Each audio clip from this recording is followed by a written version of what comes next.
Next, Jeff Burkhart, Executive Director for Madison Network. Thanks, Diana. Well, we could have made you more comfortable by standing outside. We knew that we were going to have a hard time fitting everybody into a single space here. So thanks very much for your patience, and thanks for standing up there in the back. But it's really great to see so many people here to celebrate this great new center that we have for our community. And thanks to all the learners who took the time today and braved the nervousness of getting up in front of people to speak to people. So thanks. Can we have another hand for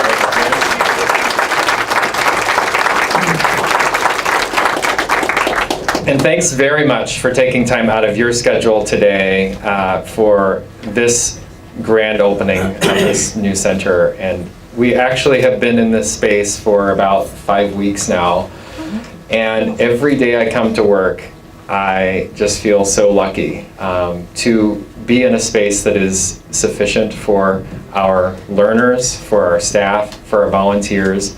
And it's really nice to be able to see so many folks who've been with us for years who come into the door and they just are, their eyes are just wide open, and they're really surprised by what a great place we now have. So we have so many people to thank. Many people who have contributed, all the people who have contributed to the campaign are listed up here on this board, but then there are also all the volunteers who've helped, and we mentioned all the campaign members, the board members, and so many others who've given up their time and their efforts to make this thing possible. So I feel very honored to have such great support among the community. So as Diana mentioned, I'm the Executive Director here at Literacy Network. I've been with the organization for 8 years now, and I'm thrilled to work with such great volunteers, staff, and donors. And I have to say, one quick thing about our staff is that they have been fantastic through this transition. They've really put a lot of effort into making sure that our programs are really strong.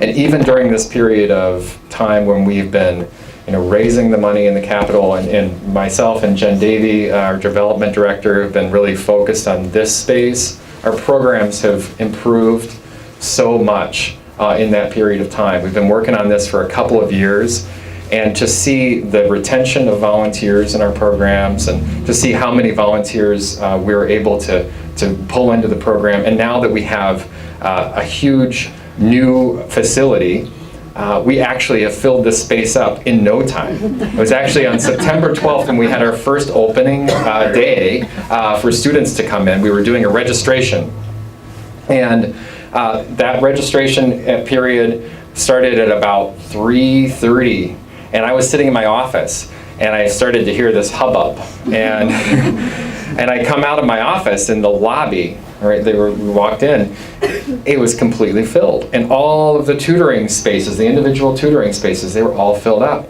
And I turned to Jen and I said, Jen, we need a new building. And she gave me the dirtiest look.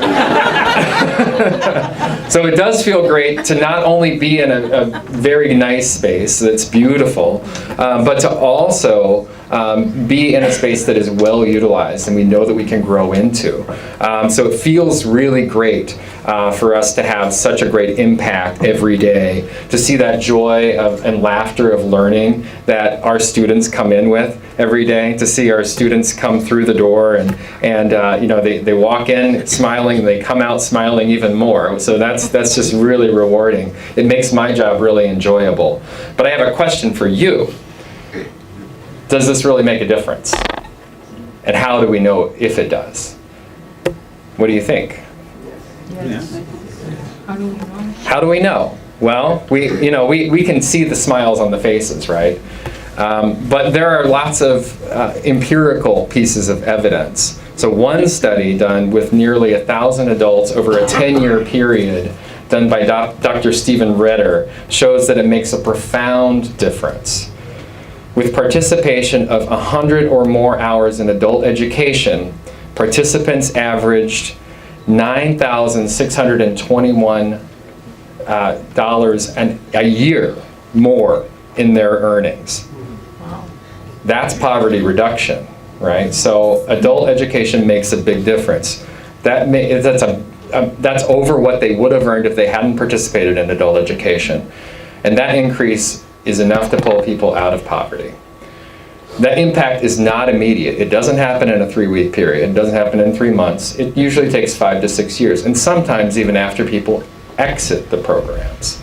And so what we're doing here is planting that seed. And so while we often have the impulse that we want to see that immediate impact, it doesn't always happen. But what we're doing here makes a big difference. And I actually have many stories of people that tell me, hey, I started as a literacy network learner when I was first moving here, and they're working in professional jobs. And one of my friends named Mario started with us 19 years ago, and he now has a very professional job, is a community leader, and does such great work, and he attributes his start to Literacy Network. And so there's thousands of people in our community like that, and we're planting those seeds every day still for folks to contribute to the economy and to their families and to grow themselves and to grow their communities. So I'm glad that we have 362 people who've chosen to support this campaign. You are all a big part of making this thing happen. So thanks to our campaign team and to the board, specifically to SSM Healthcare, because without SSM making that contribution, and we were a small little organization. We didn't have a whole lot of resources to make this thing come together. But what we did have was Dr. Frank Byrne, who wasn't able to be here today, but is still living in Madison, and at the time was the CEO of St. Mary's Hospital. And he would drive up and down Park Street, and every time I'd see him, he'd say, oh, hey, Literacy Network, you guys work with Demco, you guys work with Wall Family, you guys work with these different groups. And pretty soon we had a program called English for Health that was at St. Mary's Hospital, and it's still going on there. And they were more than willing to host us. So we had this program going for a number of years. And then when I found out that this building was vacant, I sent an email to Frank, and I said, hey, could we set up a time maybe to talk about what the plans are for this building, because we're really packed in, we don't have enough room. And he set up a meeting with the chief operating officer, and they said, well, we know what the building is worth, but if you put in an offer of less than half the appraised value, we might consider it. You drive a hard bargain, mister. So we did that. We had a great team of folks who put together an offer, and it was still way more than what we could afford at the time. But they held on to the building for us. They didn't entertain any other offers. They had a financing contingency on the building, and we raised the money in about 8 to 9 months. And we're able to make that purchase. And actually it was much thanks to the city of Madison and to B&Lau Christensen, who provided much of the capital. So Mike Miller, who's in the back of the room there, Mike and I went and did the signing, got some funds from the Community Development Block Grant Committee. And Mike, I think that was your first effort in that way. And so I think Mike actually was more excited than I was. So it was very exciting to be able to do that. And then over the course of the last 1.5 to 2 years now, we were able to raise sufficient funds to make this thing happen. And so it was so many folks: SSM Healthcare, City of Madison, Findorf, B&Lau Christensen, UW Health, Bill and Jan Diatley, Diane Baldwig, Pleasant Rollins Foundation, the Wall Family Enterprises, US Bank, MG&E, and many, many others who've contributed to this effort. So a big round of applause for all those folks who made this thing happen.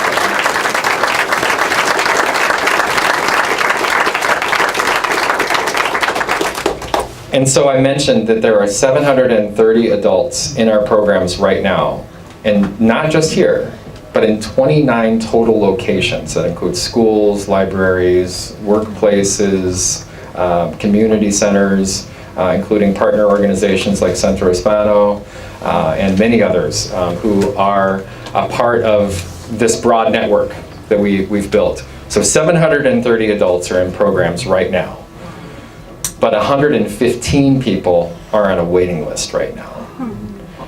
And we have the space now to support those families.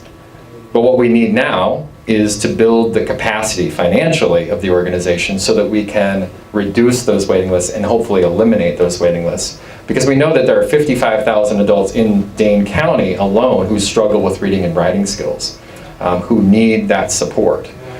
So we need to grow for them so that we can better serve this community. That's why I'm glad to make a big announcement right now. So we have great partners in this community who have just made commitments to us. The Goodman Foundation, Madison Community Foundation, U.S. Bank, Tom Terry, B. and Lau Christensen have made another commitment to us. Findorf, Dave and Terry Beckengle, and Fred and Nancy Gantz have issued a combined $250,000 challenge to us today to help us secure a stronger future and to build the capacity of our organization. So thanks to them, your gift of any size will be doubled before January 31st of 2017. So that's a big challenge that we're issuing today.